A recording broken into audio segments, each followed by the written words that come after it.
Hi, good afternoon, everyone. My name is Varney Marugan, and I am the Senior Director of the Global Initiative on Health and the Economy at the U.S. Chamber of Commerce, where our purpose is really to spotlight the unique value of the private sector and advocate for investment in public health as a means to directly drive economic resiliency and growth. And data has shown that investment in women's health, in particular, has proven to really be a best buy for economic development. This is, of course, due to women's longer lifespan, their central role in families and societies, and the fact that they represent over 70% of the global health workforce. And this afternoon, I am very privileged to be joined by Michael Anakin, the Chief Executive Officer at Magee-Womens Research Institute and Foundation, as well as Charlotte Simonelli, the Chief Financial Officer at Realogy. And so with that, let's dive right in with the first question. And no matter where you are in the globe, women strengthen communities. When women are healthy, the community is healthy. So Michael, can you tell us a bit more about how Magee prioritizes women's health? Yeah, absolutely. Thanks, Varney. And first, I'd like to say I've been watching all day here, and the programming has been excellent. So I guess I would be one of those male champions that we talk about. But I'm happy to be that, and I'd like to thank Realogy and Charlotte for everything that they do for us from the corporate side. But when we talk about women, we know that they're 50% of the future. But I think often what gets lost is they give birth to 100% of the future. I'm sorry, they're 50% of the current population, yet they give birth to 100% of the future. And so when we look at that and the power of that statement, we really need to understand that healthy mothers and healthy babies are critical to healthier societies and healthier communities moving forward. And at Magee-Womens Research Institute, we really take that, and we also look at the data that comes from what healthier grandmothers mean to grandchildren, or healthier females in the workforce mean to environments in the workforce or workforce culture. And so we really plan on the research portfolio that we have allows us to keep women healthy throughout their lifespan for those reasons. And I don't think as a society we realize that the field of women's health was started in the early 90s. So there's plenty of catch up to be done there. And one of the things that we look to do is to get a larger mouthpiece about what needs to happen moving forward to play catch up. Thank you, Michael. That's quite the fact that the field of women's research only started in the 90s. Tanya, can you share a bit more about why Realogy is investing in women's health? Absolutely. Enabling and advocating for women is something that we are super passionate about at Realogy. And in case you don't know the metrics around it, so female agents, real estate agents, we're in the real estate business. There's 65% of all agents are female. 70% of our company is female.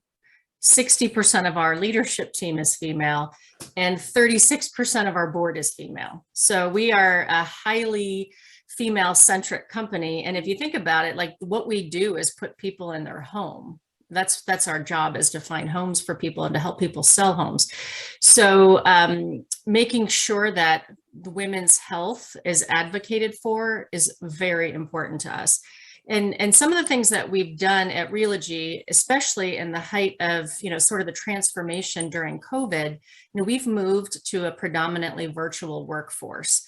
And I know the struggles that a lot of women, mothers, caregivers, all those entities faced during COVID. I mean, we became sort of like part-time teachers at home too. And so the fact that folks could work virtually, and now it's a permanent structure for us, it enables them to have better sort of work-life fit. There's no such thing as balance. I don't believe that there is such a thing as balance, but if you're able to, because you're on a Zoom call, then you can put something on hold for 10 minutes to take care of something that, your child or your aged parent needs help with. and then as far as also like just for myself personally, I've been able to sneak in like 2 workouts a day because I'm not in the car anymore during my commute. And that has definitely made me healthier. Some folks, I think have gone the other way and have like, maybe put on the COVID 20, not the freshman 20, it's the COVID 20, but I think it's a choice. And we're trying to give not only our workforce, but also agents choice and how to be more productive, how to work more virtually so they can find ways to fit, whether it's their own personal health or the health of someone they're caring for as a priority as well. Thank you, Charlotte. It's really compelling. Question for you both. What role do you think the business community should play in women's health? I know you've both touched on this a little bit as well already. Michael, would you like to go first? Sure. And I think, the business community could serve as a couple of things. First and foremost, I think the business community can be a mouthpiece for what's going on at the Research Institute here. I know that our corporate partners help us get the word out to their communities, not only their local communities, but also their customer bases and their employee groups. Through their employee resource groups, they have a better understanding of what's available in women's health. Oftentimes, healthcare is delivered locally, but innovation happens globally. And from Pittsburgh, we can impact lives around the globe of women. And without a mouthpiece to help us get the word out about what's available, a lot of those women will never see that innovation, or they won't see it fast enough. The other thing that the business community can help us do, again, with their social good efforts and their employee resource groups, they can help us to be able to talk about the importance of fundraising for women's health research. I think it's sort of taken for granted that the developments just happen and that the government funds a lot of this research, and they do. They fund a great deal of it. But plenty of research, novel research, innovative research, things that are really game changers, they need to be funded with dollars that come outside of those government dollars. And we as a community need to focus on that. And I think the business community has really helped us do that in the past. Thank you, Michael. Charlotte, what would you add to that? Yeah, I completely agree with that. And what I would add too is, physical health is important, but there's also mental health, there's financial health. I'm the chair of our women's ERG. I just took on that role recently at Realogy, and we offer monthly programs, and they're tailored, and of course men can attend as well, but obviously we're a women's ERG, and they're tailored to help with the subjects that are most important to our employees as it is. So there's a lot of interest actually in financial health, and so we run programs for them to enable them to make sure that they're planning well for their retirement. And then on the benefits side, making sure that our benefits are actually tailored to what women need as well. So I think that's an internal lens, but I completely agree with Michael that, I think the business community does have a responsibility. It's apparent to me as a woman that, women's health has only been taken seriously since the late 90s, because there is a lot of catch up to do. And I believe strongly that we do all have to action on it. So I'm very passionate about it. Couldn't agree more. And certainly sounds like there's a role for communities across all sectors. So the pandemic has forced us all to reflect more on our personal health and well-being. And now Dr. Fauci has said the US has almost reached the end of the full-blown pandemic. How can we ensure that our focus on health remains beyond the pandemic? Charlotte, why don't we start with you first this time? I think it's absolutely vital, right? So there's also folks post-pandemic that have like lingering impacts from COVID if they had COVID. And I think by now there's a vast majority of us that have had COVID at some point. So it's definitely even more important now post the pandemic to prioritize your health. And I think part of that is education. I think, getting the word out. A lot of folks that, had impacts during COVID, whether it be their mental health or whether it be their physical health, they need to understand that they're not alone. And half of the battle is just, seeking help or seeking education or understanding. And then for industries and businesses where, the work environment is different and more flexible, it's affording people different opportunities, like the opportunities I have to prioritize, working out and doing such.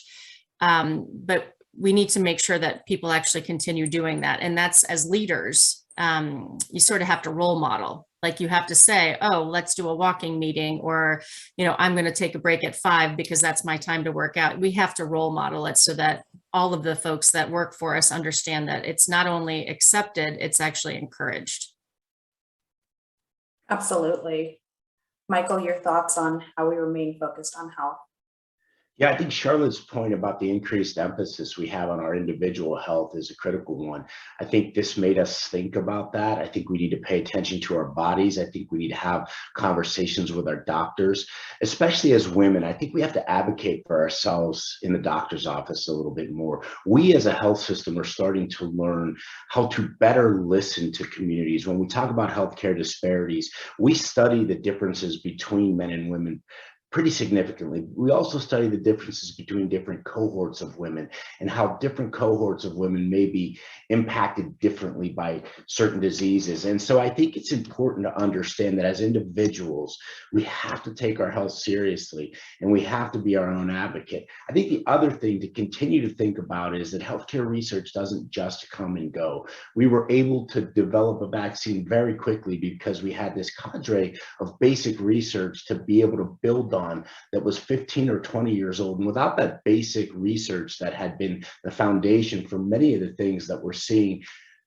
really accelerate this pandemic and accelerate the pandemic portion of this COVID-19 disease, we wouldn't have been able to do that. So at the end of the day, I think we always have to have an eye on the future.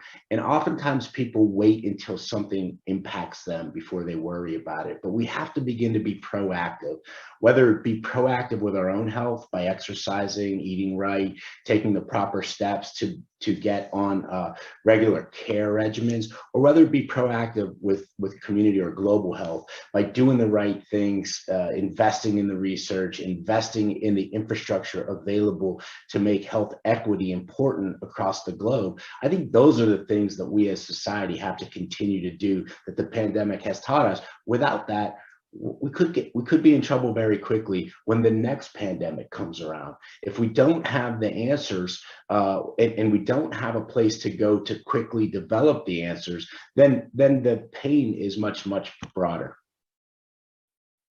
Thank you, Michael. And it does feel like we are in a revolving door of global crises these days. But as you both mentioned, kind of a sustained focus on women's health remains critically important throughout. So thank you both very much for your insights in this discussion, and especially thank you for continuing to focus on this in your work. And with that, we'll move on to the next panel. Thank you, Varney, and thank you, Charlotte. Thanks both.